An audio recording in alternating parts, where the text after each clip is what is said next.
कुछ दिन पहले हमें सेहत पर एक बहुत ही खास मेल आया।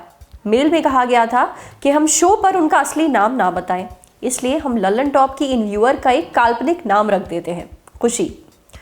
खुशी का मेल आया हमें। 21 साल की है, कानपुर की रहने वाली है।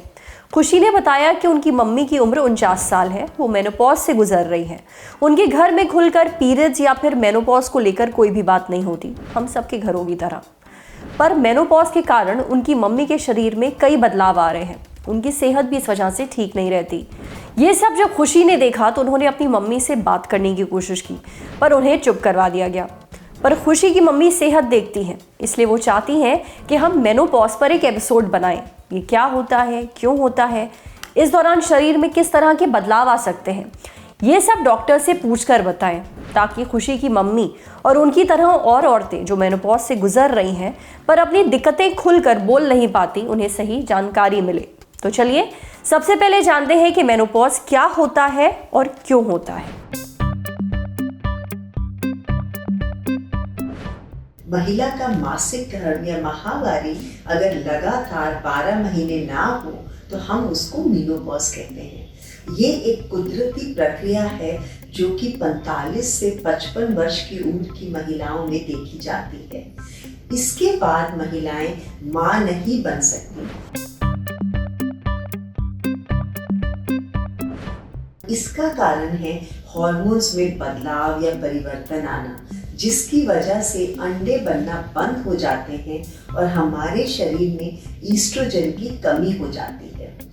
मासिक धर्म पूरी तरह से बंद होने के पहले भी ये लक्षण शुरू हो सकते हैं और ये कुछ समय तक, कुछ महीने या कुछ साल पहले से शुरू हो सकते हैं और इसको हम प्री मेनोपॉज या पेरी मेनोपॉज कहते हैं। मेनोपॉज एक उम्र के बाद क्यों होता है, ये आपने समझ लिया। अब बात करते हैं उन बदलावों की जो इस दौरान औरतें महसूस करती हैं। साथ ही जानते हैं कुछ हेल्थ टिप्स जो डॉक्टर्स इस दौरान औरतों को देना चाहते हैं। मेनोपॉज की अवस्था में महिलाओं के जीवन में बहुत सारे शारीरिक और मानसिक बदलाव आते हैं, जैसे कि माहवारी का अनियमित समय पर होना, माहवारी का कम या ज़्यादा होना, वेजाइना या योनि का ड्राइनेस, यूरिन इन्फेक्शन बार बार होने की संभावना बढ़ जाती है, हमारी त्वचा रूखी महसूस होती है, मुलायम नहीं रहती। कुछ महिलाएं एक्सपीरियंस करती हैं कि उनके बाल झड़ रहे हैं और ईस्ट्रोजन प्रोटेक्शन हट जाने के कारण से हमारी मांसपेशियां और हड्डियां थोड़ी कमज़ोर हो जाती हैं, हमारे मनोदशा में बदलाव आ सकता है, नींद की समस्या हो सकती है और कभी कभी महिलाओं को बहुत गर्मी या बहुत ठंड का एहसास होता है और इसको हम हॉट फ्लैशेस या कोल्ड स्वेट्स कहते हैं। और मन विचलित रहता है और कभी कभी वजन भी बढ़ना शुरू हो जाता है। पर घबराइए मत, ये कोई बीमारी नहीं है, ये तो एक कुदरती प्रक्रिया है और ये सभी लक्षणों को मैनेज किया जा सकता है। सबसे ज़रूरी है संतुलित पौष्टिक आहार लेना जो कि प्रोटीन, फाइबर और कैल्शियम युक्त हो।